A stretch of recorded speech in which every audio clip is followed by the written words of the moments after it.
All right, so we're going to do multiplication and division of radicals.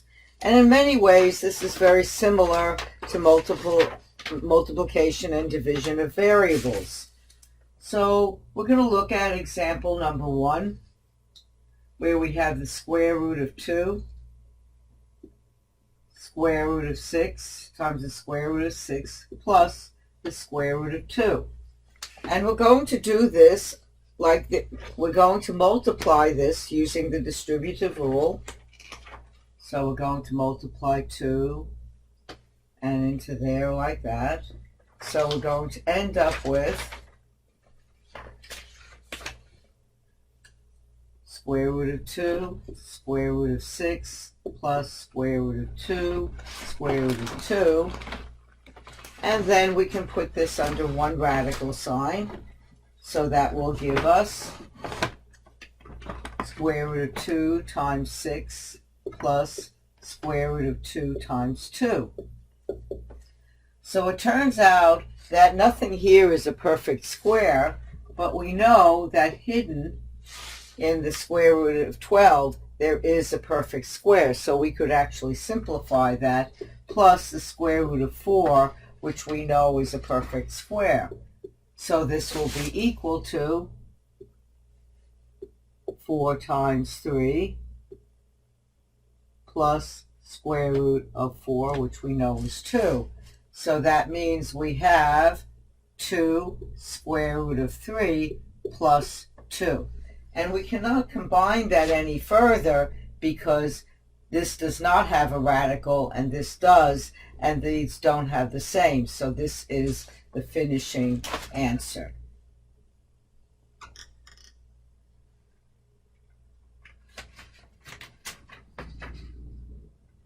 Similarly, for our second example,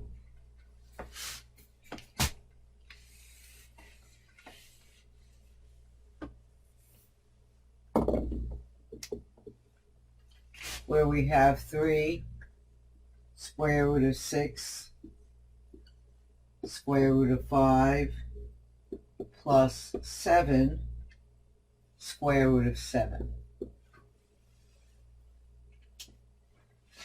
So we do the same thing, our distributive property,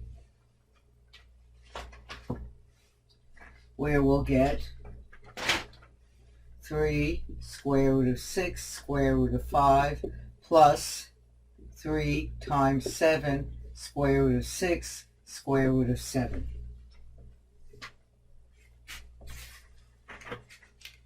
And it turns out that we get 3 times 5, so this is square root of 30. Not much we can do with that.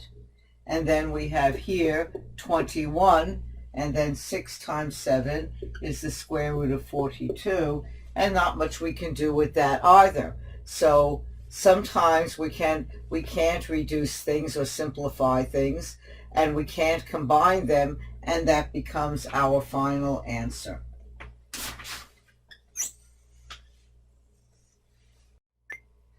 As I've said before, I would usually have you work these out in class, but since we don't have a regular class here right now, I'm just going to work them out for you. So we have number 3, square root of 3, square root of 2, plus 4, square root of 3. And that will be equal to, because we just use our distributive property, square root of 3, square root of 2, plus 4, square root of 3, square root of 3, and that's equal to square root of 6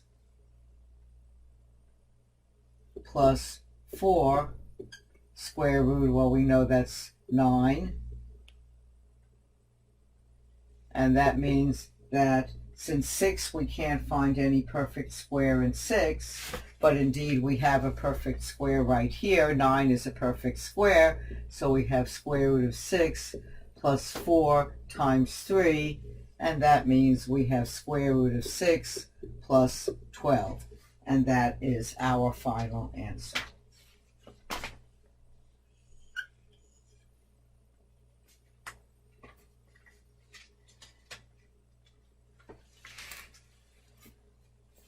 For number 4,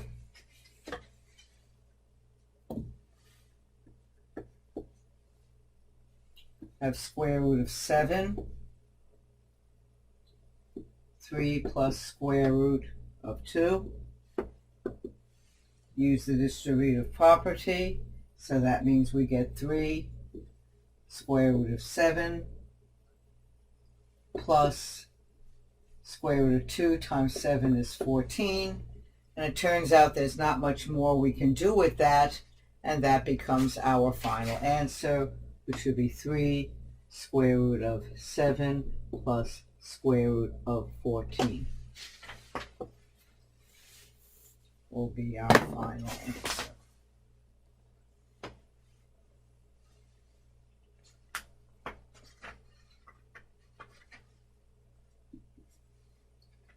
Here we have, for number 5, square root of 2, square root of 6, minus square root of 10. Again, use the distributive property.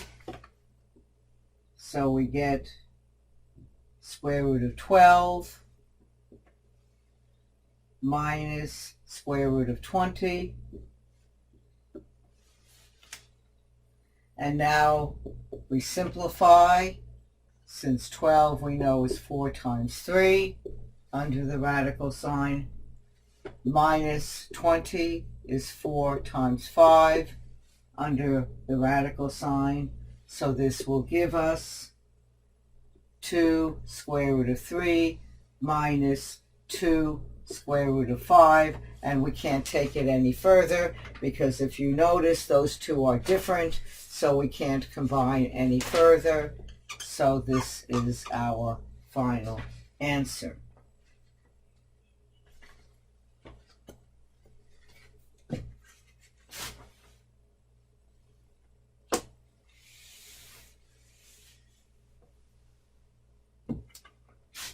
For number 6,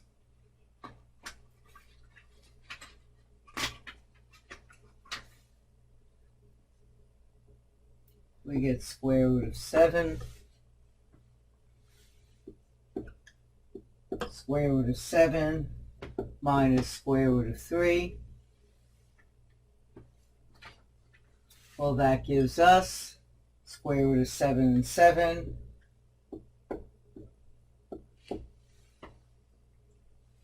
minus square root of 7, square root of 3. And that is equal to, since square root of 7, square root of 7, that will make a perfect square. So that will be 7. And then here, this doesn't make any perfect square. 7 times 3 is 21. So it becomes minus the square root of 21.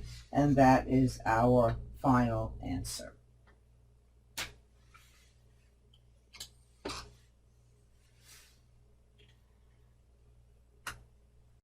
Now, as I said, multiplying radicals is a lot like multiplication with variables. So in number 7, we're going to use FOIL, or the distributive property, over the whole thing. 2 plus 4 square root of 3 times 1 minus 5 square root of 3. So we're going to do the usual thing. So here we have 2 times 1, so that's going to be 2. And then we have 2 times negative 5 square root of 3, which will be equal to negative 10 square root of 3. And then we go 4 square root of 3 times 1 plus 4 square root of 3. And then finally we have 4 times 5, and then the square root of 3. So that's going to be minus 20 square root of 3 square root of 3. Now, if we look at this and combining it, we see, well, we have the 2.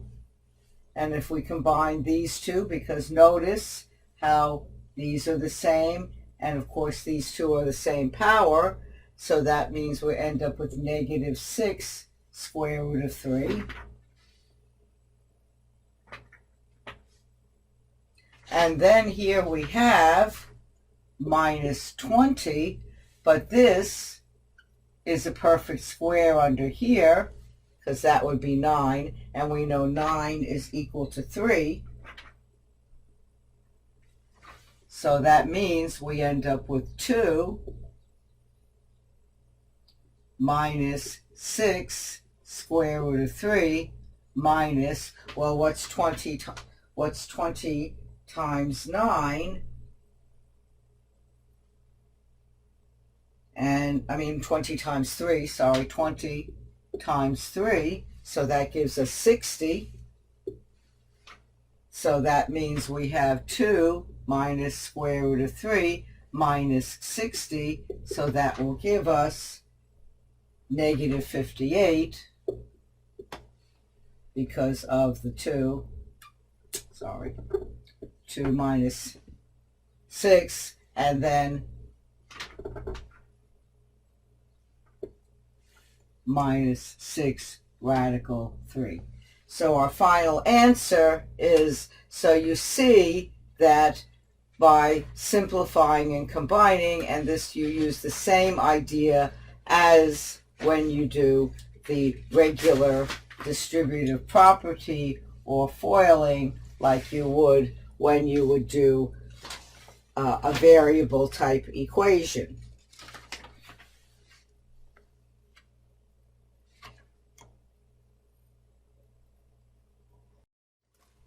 Similarly, for number 8, we have 4 plus 2 square root of 2 times 5 plus 4 square root of 2, using our distributive law, or FOIL as some like to call it, 20 plus 16 square root of 2 plus 10 square root of 2 plus 8 square root of 2 square root of 2. So now we have 20 plus 26 square root of 2, because we can combine these two. Notice that they have the same power and the same radical. Plus, this is perfect square, so that's 8 times 2. So that's going to be 8 square root of 4, but we know the square root of 4 is 2, so that means we have 20 plus 26 square root of 2 plus 16. So now we can add these two, and we get 36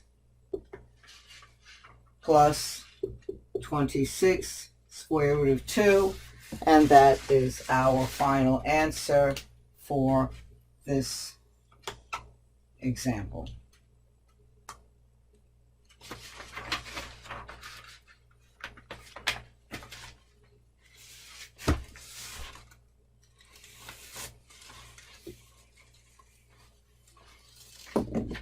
Number 9,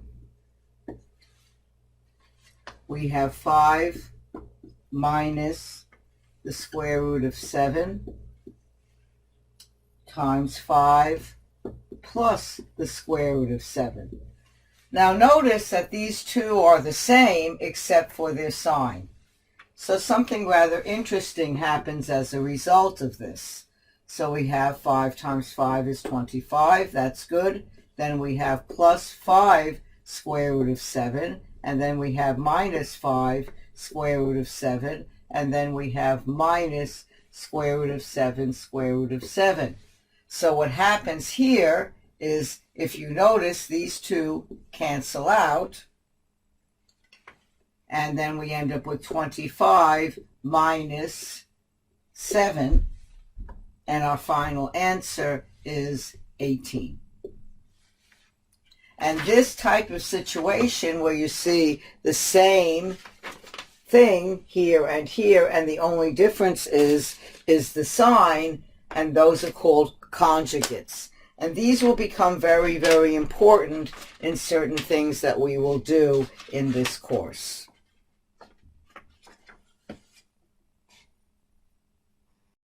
Up to now, we've been doing multiplication of radicals with just regular numbers, but the same is true for variables. So, for example, if we have the square root of 12 as an example number 10, x cubed times 3x, it's radical 3x, we can just put them all together and see if we can simplify things. So we have 12 times 3, x cubed x. So that means what we can do is we have 12 times 3. Well, 12 times 3 is 36, and then we just add those two up, and we get x to the 4th. And that means we have, since 36 is a perfect square, and this is also a perfect square, we end up with 6x squared. So essentially we do it the same way as we would do just regular algebraic equations, but we must simplify our radicals and see how to combine them in that way and simplify them in that way.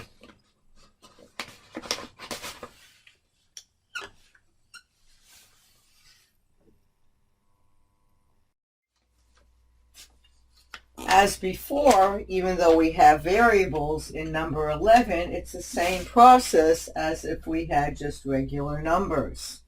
So we have here 3x plus 5 square root of y times 2 square root of x minus 4 square root of y. And we use our distributive property or our FOIL or however you want to call it. So here we have 3, 2, so that will be 6x square root of x. Then we go negative 3 times 4, so that's negative 12 x square root of x square root of y. And then we have the next one, 5 plus 10 square root, and I'll just write xy, x square root of y. Doesn't matter because this is commutative. And then the last one here, so we have 5, 4, negative 20. And we know that since they're both y, that the y will come out like that. So here, this is just going to be 6x minus, and here we have 12xy plus 10xy. Well, now that's going to give us minus 2 square root of xy, and then, of course, the minus 20y. We cannot combine any further because, as you recall, these two are different, and that's different. So our final answer is just this.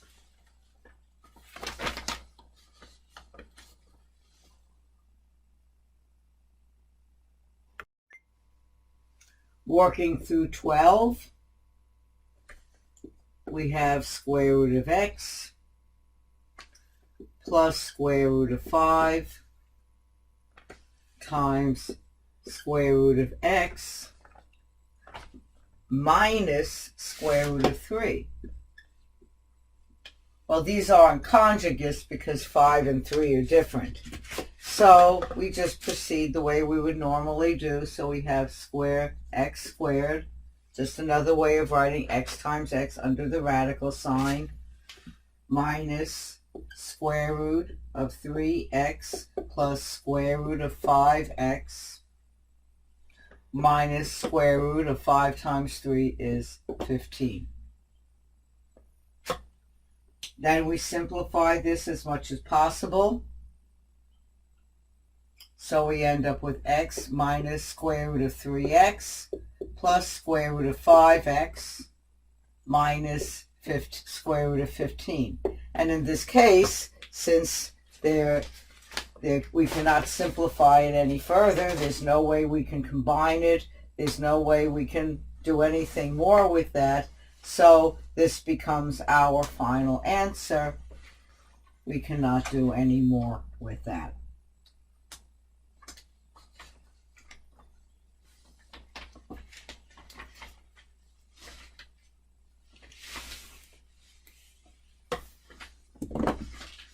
Number 13, we have square root of a, bracket, square root of a minus square root of 5 times 3 square root of a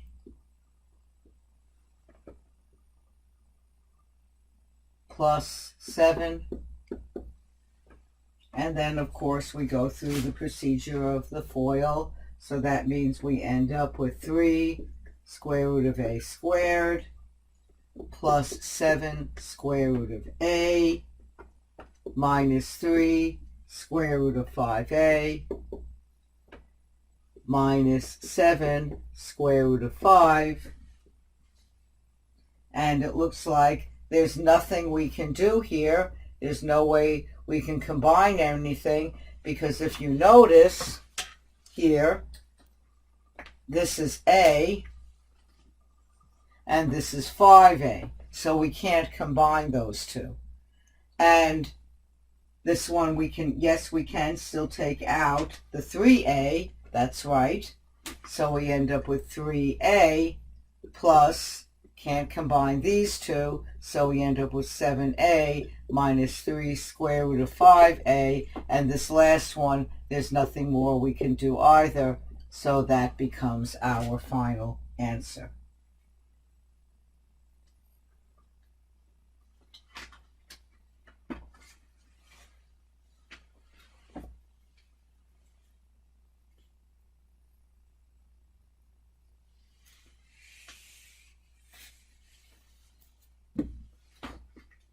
For number 14,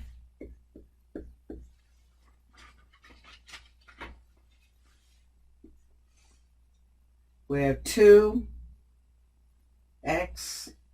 minus 1, and all that is under the radical sign, plus 3 and squared. Now this is something that's a little bit different. So what are we going to do about this? Well, anyway, what we can do about this is to understand that we repeat this twice.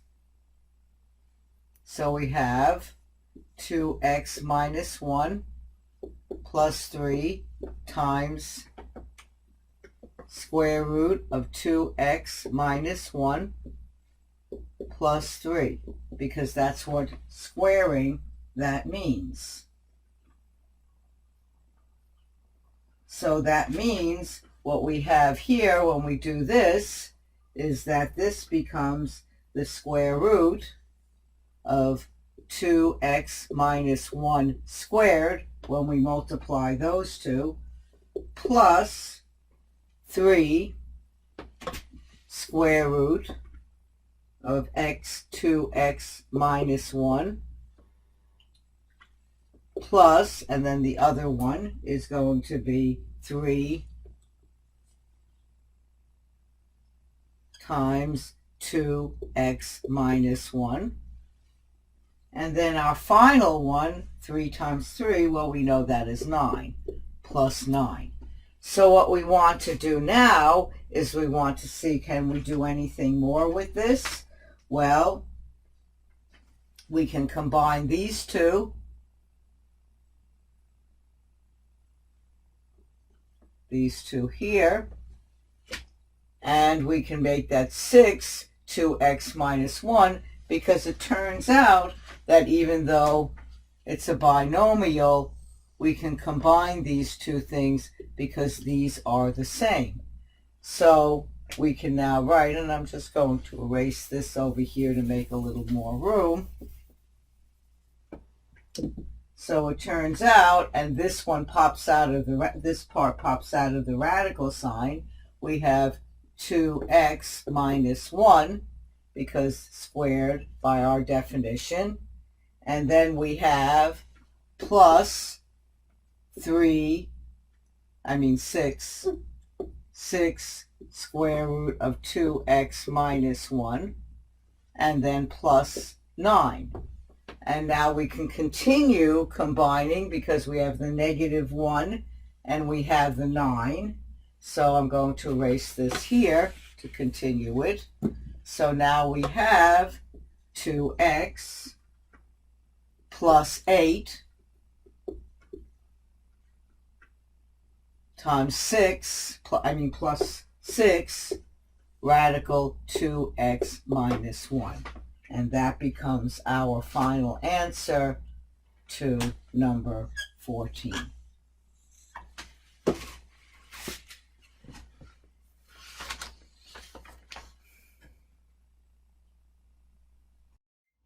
When dividing variables, we use our usual rules for the division of variables.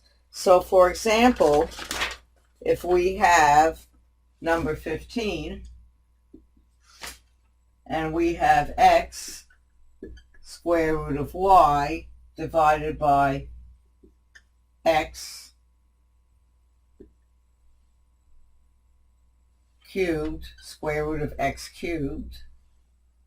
What we want to do, of course, is we want to simplify that and see if we have to rationalize the denominator. So let's see. X square root of y over, well, we have down here x squared x, so that means x square root of y over x square root of x.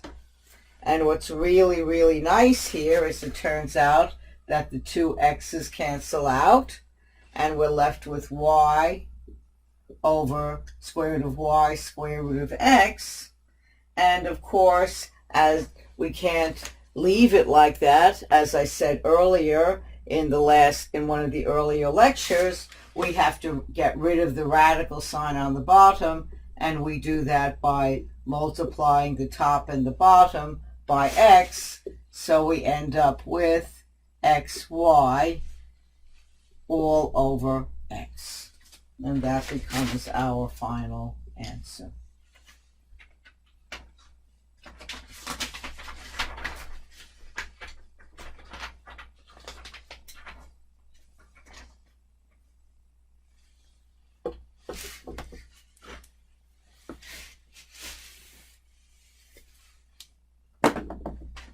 Similarly for number 16, so we have square root of 48 x cubed divided by square root of 3x. So let's see if we could maybe make things a little bit easier by one of our tricks that we learned in an earlier lecture. So what I'm going to do is I'm going to put everything under the radical sign to see if I can simplify anything. So I have 48 x cubed over 3x. Well, it turns out indeed I can, because 3 goes into 48 16 times. So I end up with the square root of 16 x cubed, which is equal to, well, we know 16 is a perfect square. And here we have